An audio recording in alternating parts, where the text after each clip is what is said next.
A pleasure to meet all at last. And once again, we're back at it with I Found It First, Season 3. With this in mind, one might have to wonder, what other kind of rail exploration piece should I add in? Well, why don't we go on ahead and talk a bit more about something that I had done a little further back.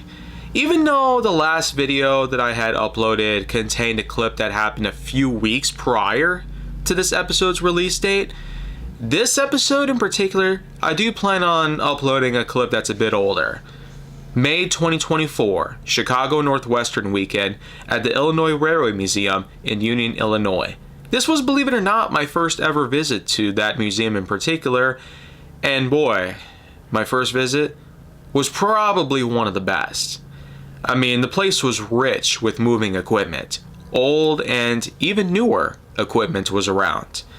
But it mostly retained a lot of the old nature of the railroad that preceded a lot of the modern day computing and defect detection that exists today in modern railroading as of now. With a lot of trains running at very high speeds, a lot of computers are doing all the work for a majority of crew members, and on top of that, you have a lot of them being so greedy that they're willing to cut back even the most basic necessary maintenance protocols that can help keep trains safe no matter what.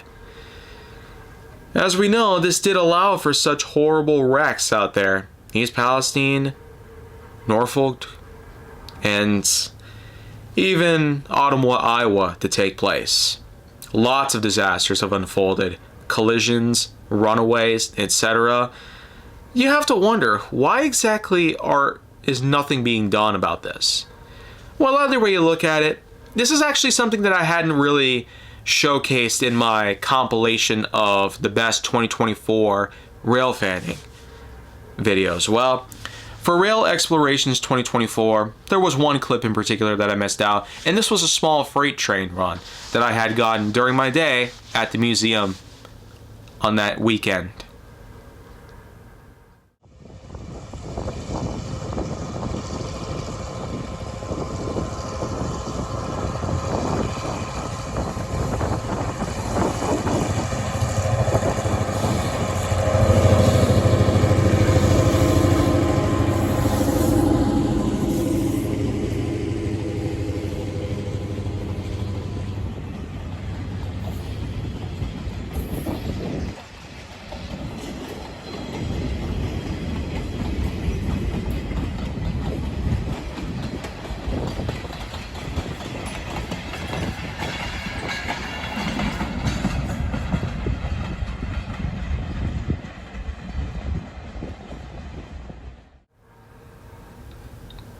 And well, there you go.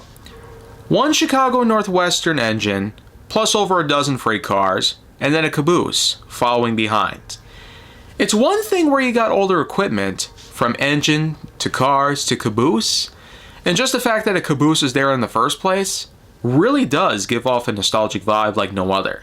The fact that cabooses themselves are practically extinct in modern railroading, with the idea that conductors and brakemen usually ride up in the head end units or even DPUs, locomotives that are put in the middle or even the back of a consist, practically eliminating the need for a caboose to begin with, it really goes to show railroading has evolved a lot over the years. Plus, the usage of a rear end device, basically a flashing tail lamp that also allows as an emergency brake applicator whenever necessary. It goes to show that modern day technology has allowed for things to become smaller and somehow more reliable than the original. Cabooses are of course everywhere nowadays. Some are on display, some are in usage on railroads all over the world. Local railroading might have that, but mostly museums and recreational departments do allow for the usage of cabooses in many different ways. Railroading museums, of course, is one of the most commonplace settings for cabooses to be used. But in any case though, this is another unique piece that I feel like could have been a little more inclusive on the channel or whatnot, but I'm still glad to have this segment showcased regardless of how it goes down. So, For tomorrow and maybe, let's say, another 4 more episodes of this series, we'll go on ahead and do more of the rail fanning related stuff. So, I'll see you guys tomorrow with another segment for I Found It First Season 3. And of course, well, the 5-finger commitment probably says it all by now.